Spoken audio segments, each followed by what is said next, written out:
If you'd like a deeper, more nuanced understanding of Chiron, refer to my last video entitled The Meaning of Chiron. In it, I tell the full story of Chiron's life. Here I give a short version.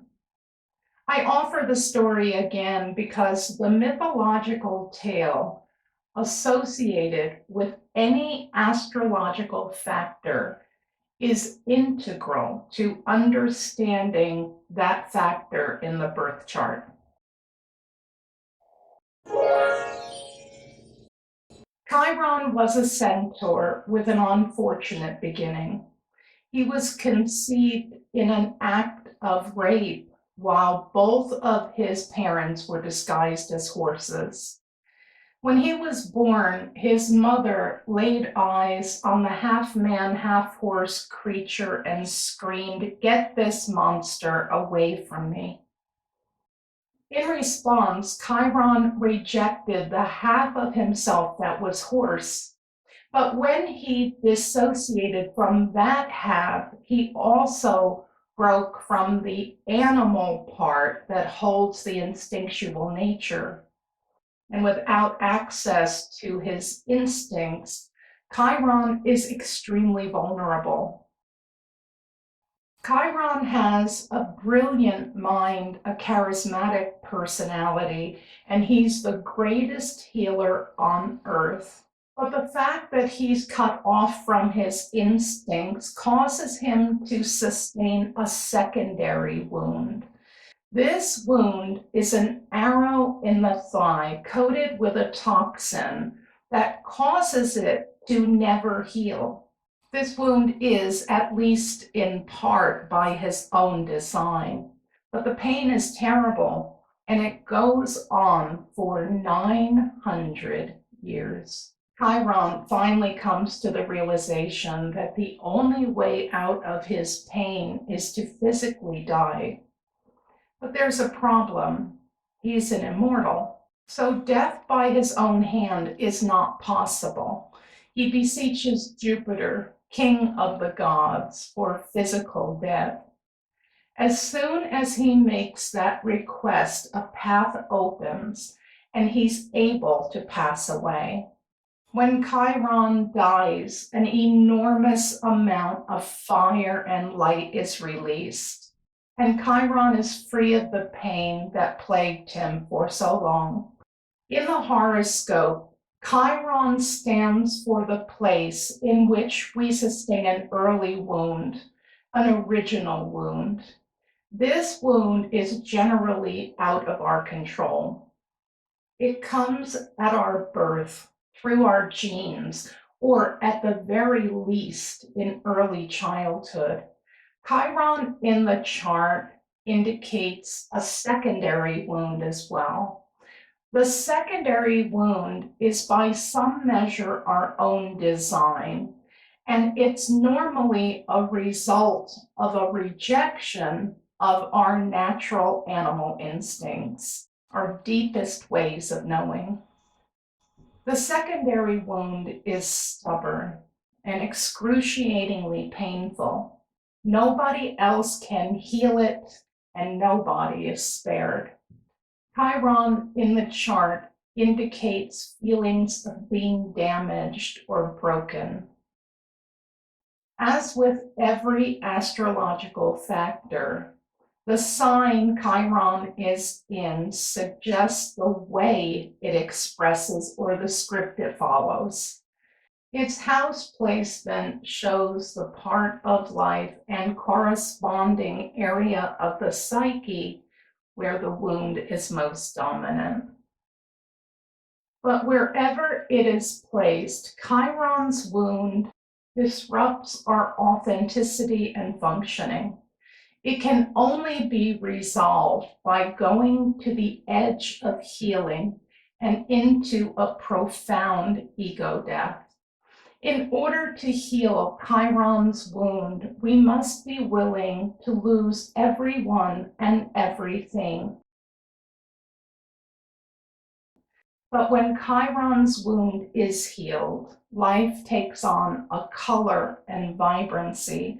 The sun has access to more light and more power, and the destiny of the individual begins to become clear. Now, at the end of the Greco-Roman myth, Jupiter watches Chiron die and immediately raises him up into the heavens as a constellation.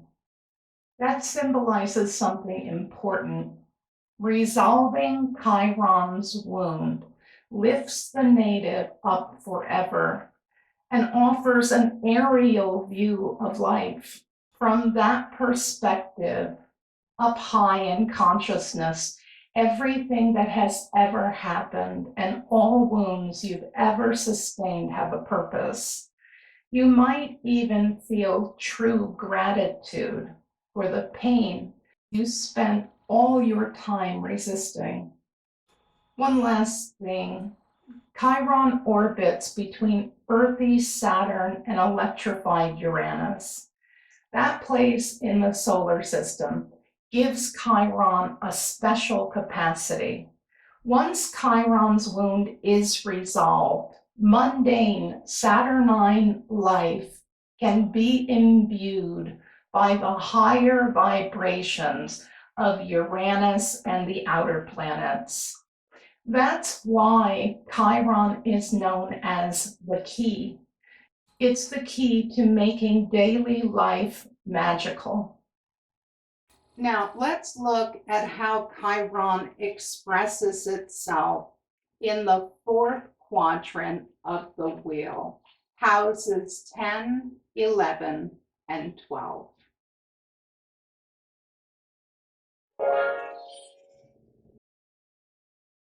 When Chiron is in the 10th, we see parental issues. That could mean a situation where the unlived lives and unachieved ambitions of the parents are projected onto the child.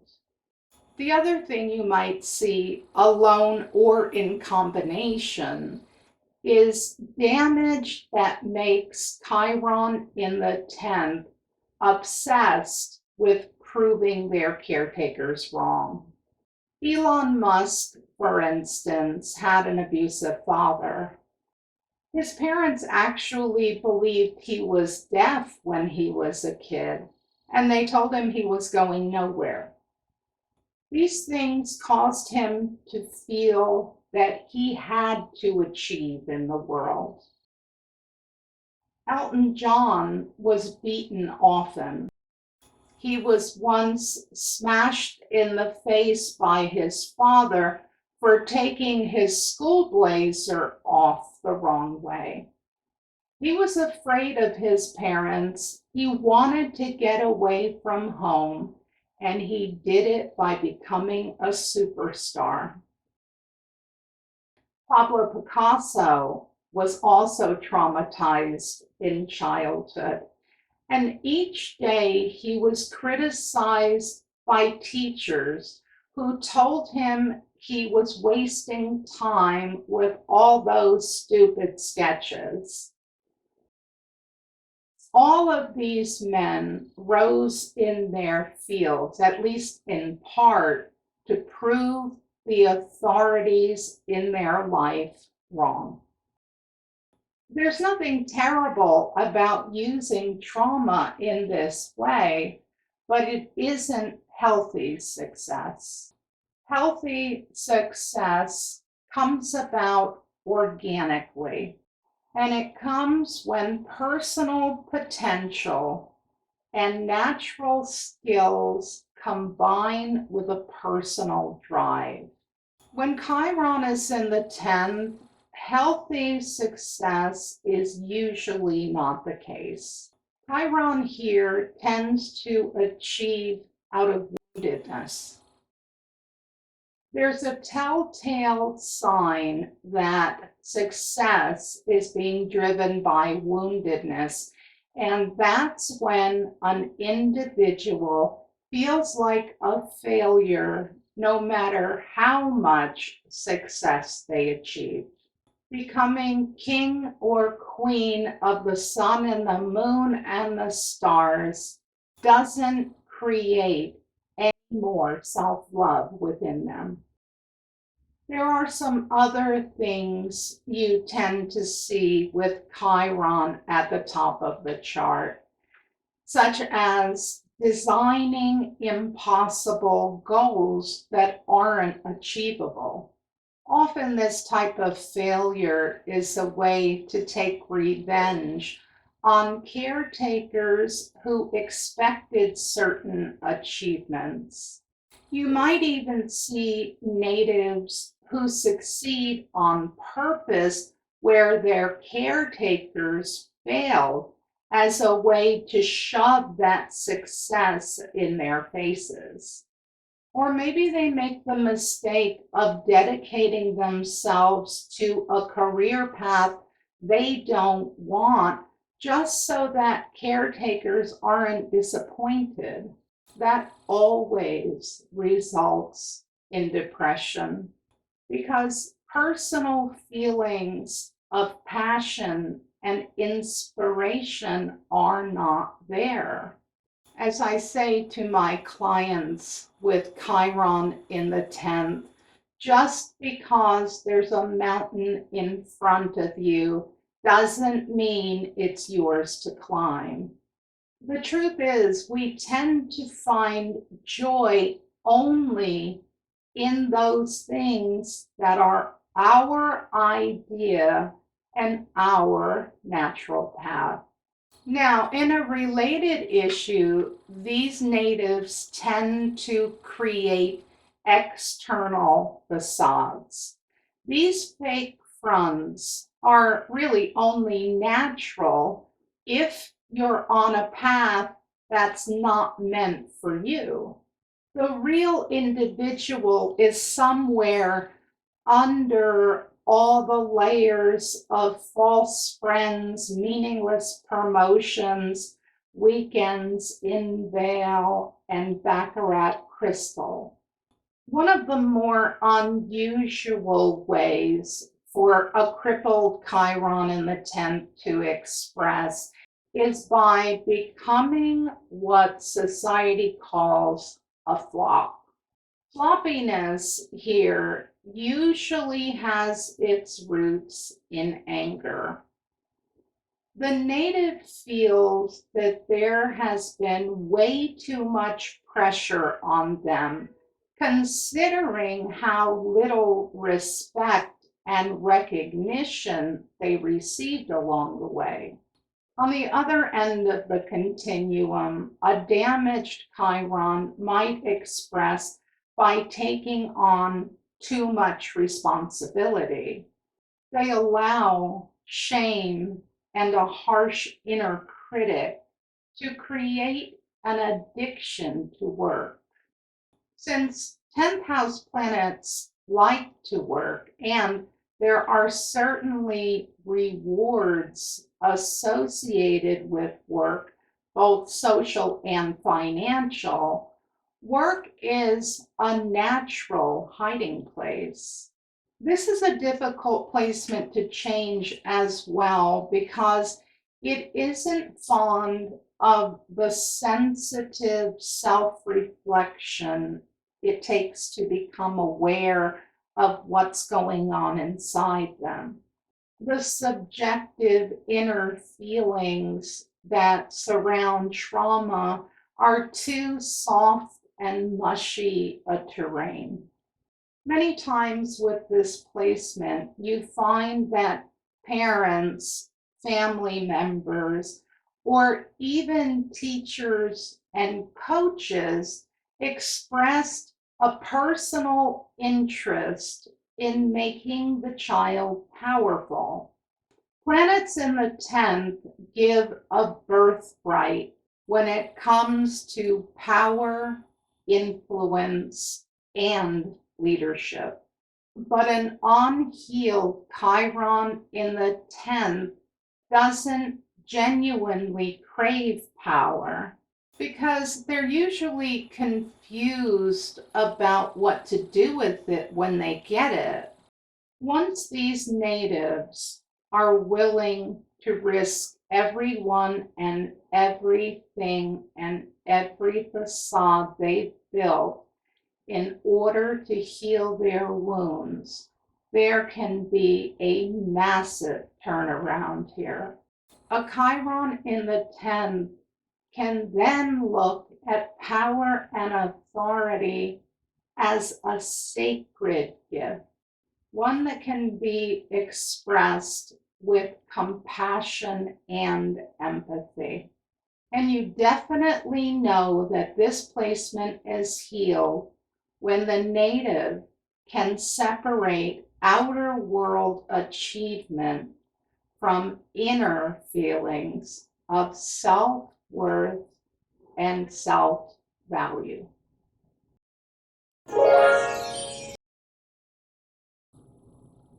Chiron in the 11th house is driven to find groups of like-minded people in order to widen their social sphere. This desire to belong nags at them. And that's because deep down, they know that a lot of healing and self-discovery will occur in that setting. It isn't going too far to say that true personal self-acceptance can't occur for this placement without finding their rightful spot in a group or a tribe. Yet early on, they develop serious conflicts.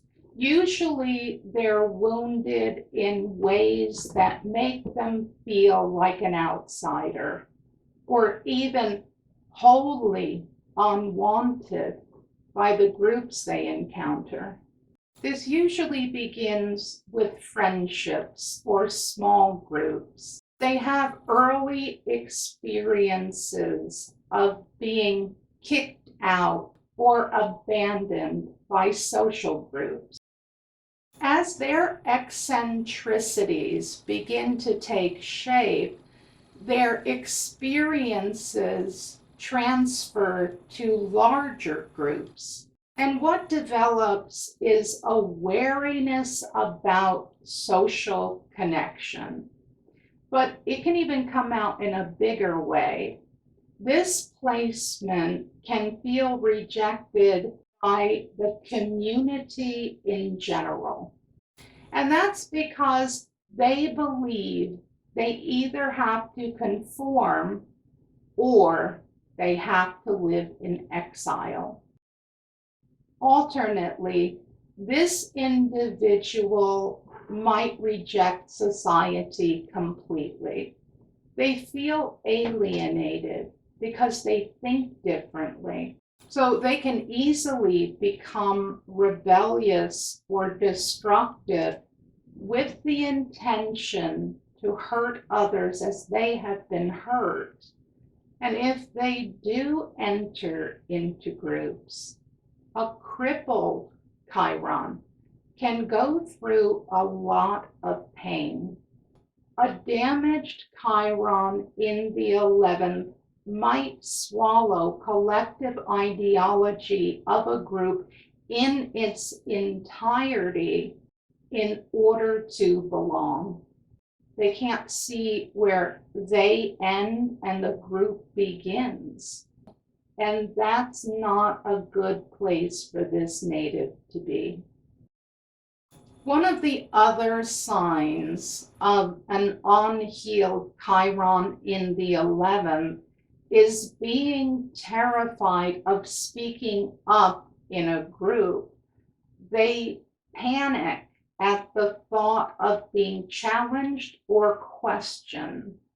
Therefore, one of the more dysfunctional expressions of woundedness for this placement is complete avoidance of gatherings altogether.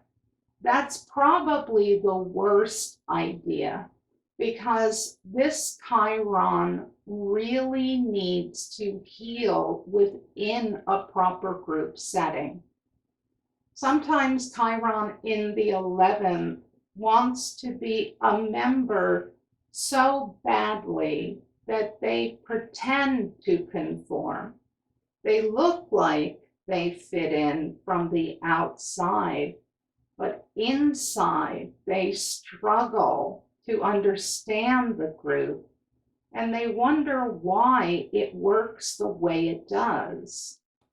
This type of experience shows that they're in the wrong group, but a wounded Chiron might very well stay there for a long time. Why should finding the right social situation be such a complex situation for Chiron in the 11th? For one, because it's linked to self-realization for them. And anything that's linked to self-realization is generally a bumpy road. For two, serious groups that have an impact on us require something from us. They require us to be our true, unique, individual self. But in order to do that, we have to first know who we are.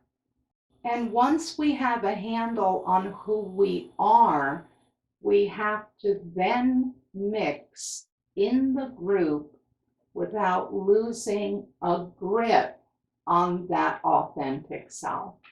This is why it's so important to join groups that resonate with us. A group like that means we can be a member, and yet our individuality can be enhanced.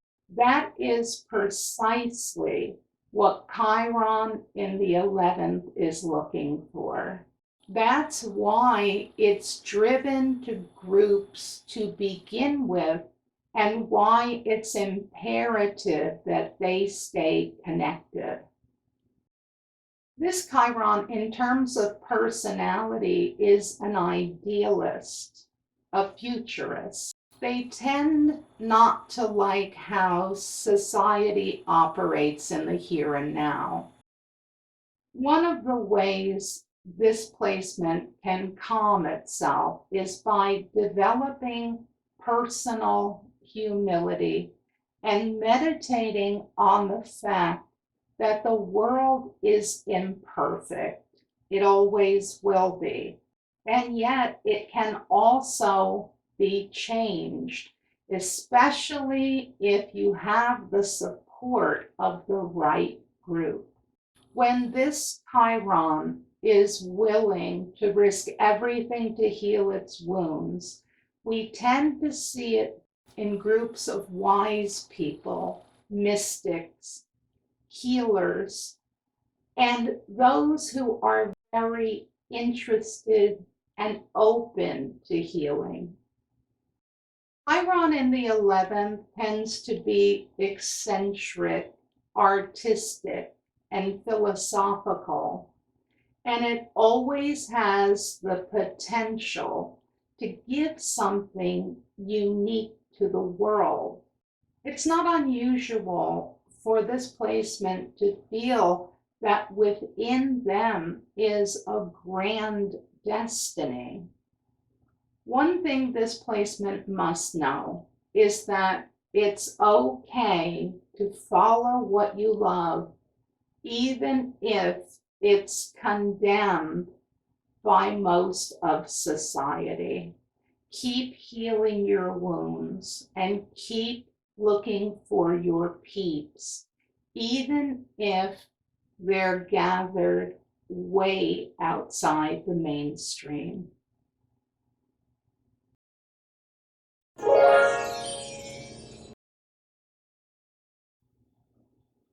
This placement shows a person who can live and work in the mystical realm. I say can because being a mystic is a choice for this placement. It's one they must make consciously. This placement isn't supposed to follow anyone else. They should navigate the waters of life by the light of their own soul.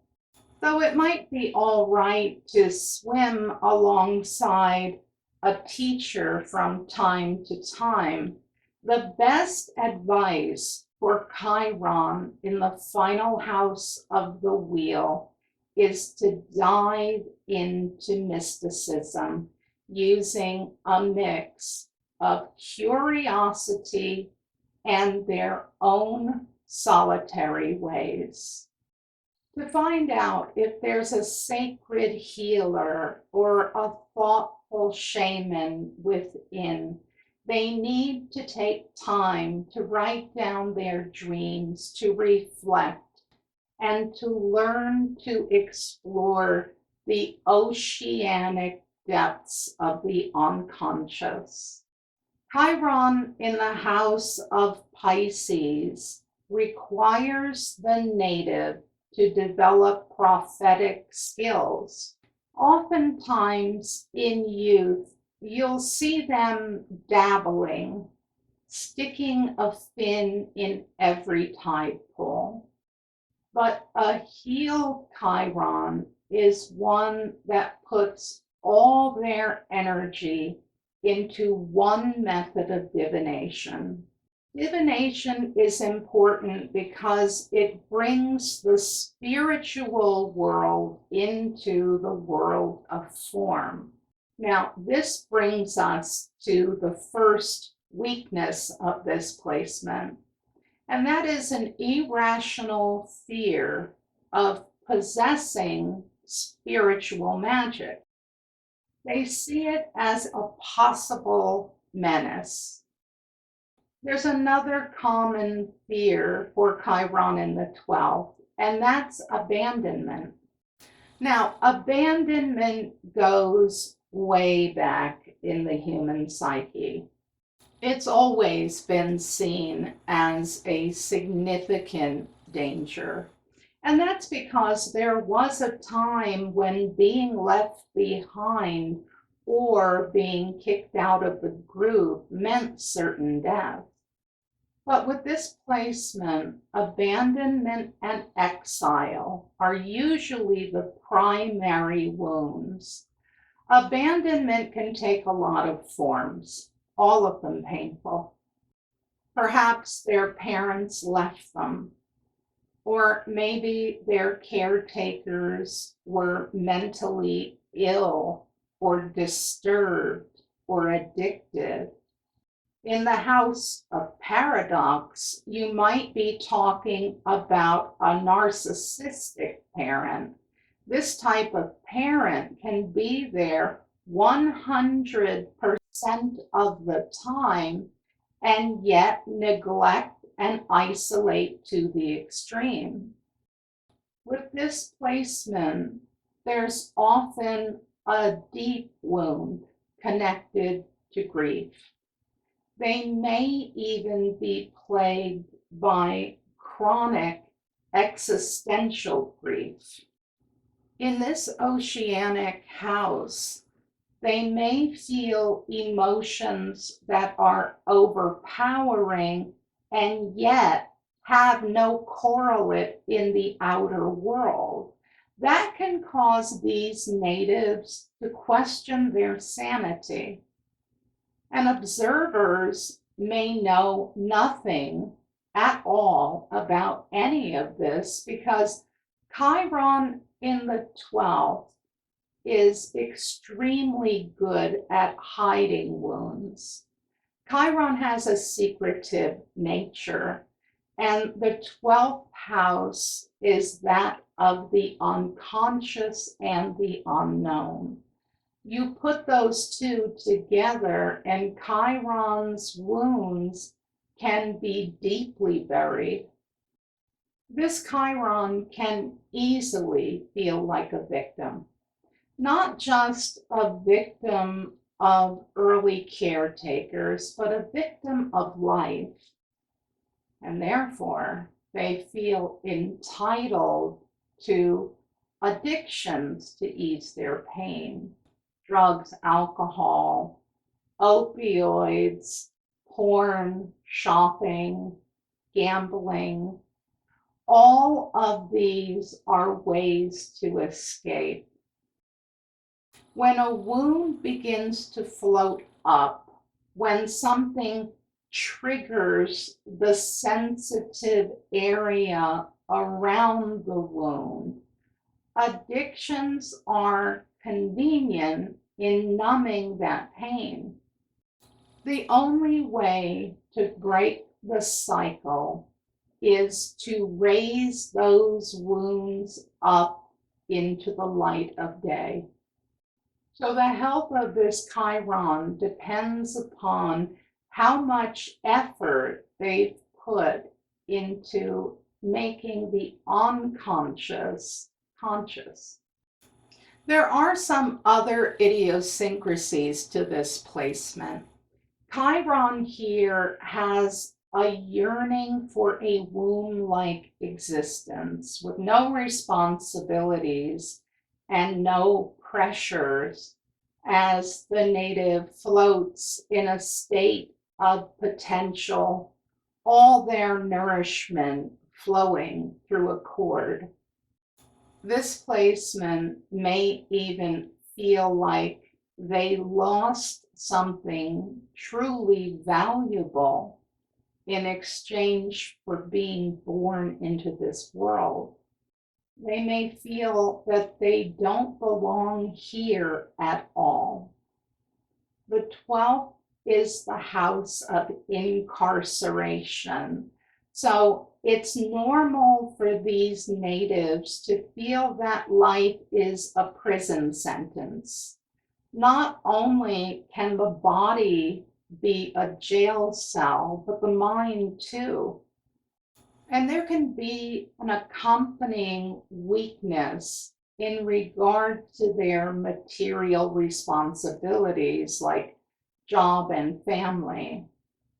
Sometimes the rest of the chart is mediating and curbs this problem. Sometimes the rest of the chart adds to the dilemma. When it adds, you might get a person who rejects the world of form.